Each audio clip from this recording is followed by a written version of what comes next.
আসসালামু আলাইকুম গাইস, আজকে আমি ঘরে বসেই বানিয়ে নেব দোকানের মতো পুরোপুরি টমেটো সস। আপনারা রেসিপিটা দেখলে একদমই অবাক হয়ে যাবেন, বাসায় কিভাবে এত সুন্দর টমেটো সস বানানো যায় একদমই দোকানের মতো। তার জন্য এখানে আমি টমেটো নিয়ে নিয়েছি। এখানে আমি 3.5 কেজি টমেটো নিয়ে নিয়েছি, একদম লাল লাল দেখে টমেটোগুলো নিতে হবে। এরপর আমি টমেটোগুলোকে একদম স্লাইস স্লাইস করে চিকন চিকন করে কেটে নিব। তো উপর অংশটি এভাবে ফালিয়ে মাঝখান দিয়ে এভাবে কেটে আমি স্লাইস স্লাইস করে কেটে নিচ্ছি। তো এইভাবে কিন্তু স্লাইস স্লাইস করে কেটে নিলে হবে, সবগুলোকে কেটে নিতে হবে, না কাটলে কিন্তু হবে না। তো এইভাবে সুন্দর করে আপনারা মাঝখান দিয়ে কেটে জলদি জলদি করে কেটে নিতে পারেন ইজিভাবে। কিছুক্ষণের মধ্যেই কিন্তু আমি সম্পূর্ণ টমেটো কেটে নিয়েছি। এখন এখানে দিয়ে দিলাম আমি পেঁয়াজগুলোকে আমি দেখুন কিভাবে কেটেছি, 4 টুকরো করে নিয়েছি। এরপর দিয়ে দিচ্ছি রসুনগুলোকে মাঝখান দিয়ে দুটো দুটো করে নিয়েছি। এরপর দিয়ে দিলাম এখানে 3 থেকে 4টি শুকনো মরিচ আর সামান্য একটু লবণ।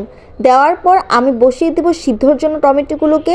আমি টমেটোতে এক্সট্রা কোনো পানি দিইনি, টমেটো থেকে যে পানিটা উঠেছে ওইটা দিয়ে কিন্তু সিদ্ধ হয়ে যাবে টমেটোগুলো।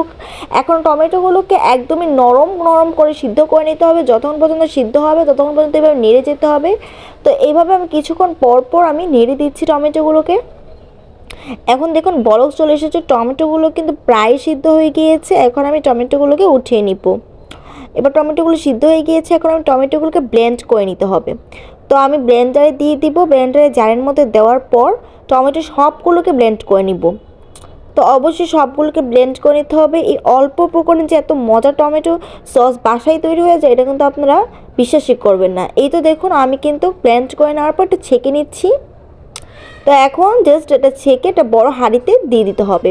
আপনারা পরিমাণ মতন করবেন, রেখে এগুলো কিন্তু আপনারা ফ্রোজেন করে রেখে দিতে পারেন, অনেক দিন থাকবে, পুরো 1 বছর আপনারা খেতে পারবেন।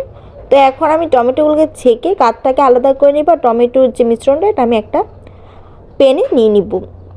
তো এই তো দেখুন আমি কিন্তু প্যানে নিয়ে নিয়েছি, জাস্ট ঘনত্বটা দেখুন কেমন হয়েছে। এখন আমি চুলোতে একটু জাল করে নিব।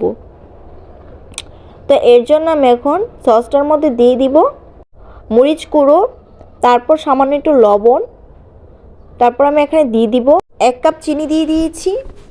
তো চিনিটা কিন্তু অবশ্যই টমেটোর পরিমাণ বুঝে দিবেন। তারপর আমি একটু মিক্স করে নিচ্ছি। এখন আমি চুলোতে বসিয়ে দিব। এভাবে মিক্স করে ভালো করে নিয়ে নিতে হবে, যেমন চিনিটা একদমই মিশে যায় ভালো করে উপকরণটার সাথে। জাস্ট সসটা দেখুন কতটা পারফেক্ট লাগছে এখনই। তো এখন একটু জাল করে নিতে হবে, একটু ঘনত্ব ভাবটা একটু আনতে হবে। তো এই তো দেখুন আমি আবার একটু জাল করে নিচ্ছি। কিছুক্ষণ এইভাবেই নাড়তে থাকতে হবে অনবরত। কিছুক্ষণের মধ্যে একটু ঘন ঘন একটা ভাব চলে আসবে। আর একটু ঘন ভাবের জন্য আমি দিয়ে দিব এখানে।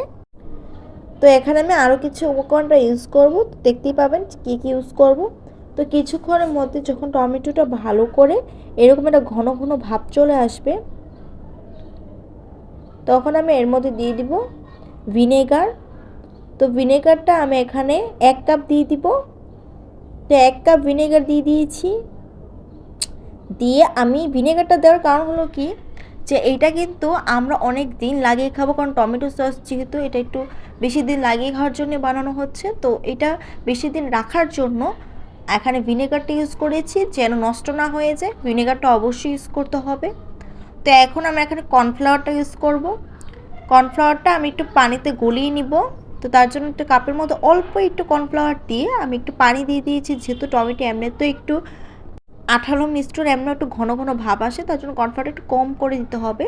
জাস্ট একটু ঘনত্ব ভাব আসার জন্য আমি টমেটো সসটা দিয়ে দিয়েছি। এই তো এখন একটু নেড়ে দিব। ভালো করে নাড়ার পরে কিন্তু একদমই রেডি হয়ে যাবে টমেটো সসটা। জাস্ট আপনাদের একটু দেখাচ্ছি একটি পাত্রে নিয়ে। তো এখন দেখুন কতটা রেডি হয়ে গিয়েছে, এখন তো একদমই পারফেক্ট হয়ে গিয়েছে। জাস্ট ঘনত্ব ভাবটা দেখুন আর কালারটা দেখুন যে কতটা পারফেক্ট হয়েছে।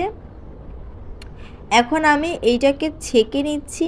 ছেঁকে বলতে আমি একটি মেজারমেন্টের সাহায্যে একটু বোতলে নিয়ে নিচ্ছি। এটা ছেঁকে না, বলতে গেলে মেজারমেন্ট সাহায্যে বোতলে নেওয়ার জন্য এটা আমি নিয়ে নিচ্ছি, যেন আলাদা করে না পড়ে যায়। এই তো জাস্ট দেখুন আমার টমেটো সস যে কতটা পারফেক্ট হয়েছে আর কত পরিমাণে হয়েছে। এই তো ভিডিওটা কিন্তু এতটুকুই, খেতে কিন্তু অনেক মজা হয়েছিল, টেস্টি হয়েছিল। সসটা একদম দোকানের মতো।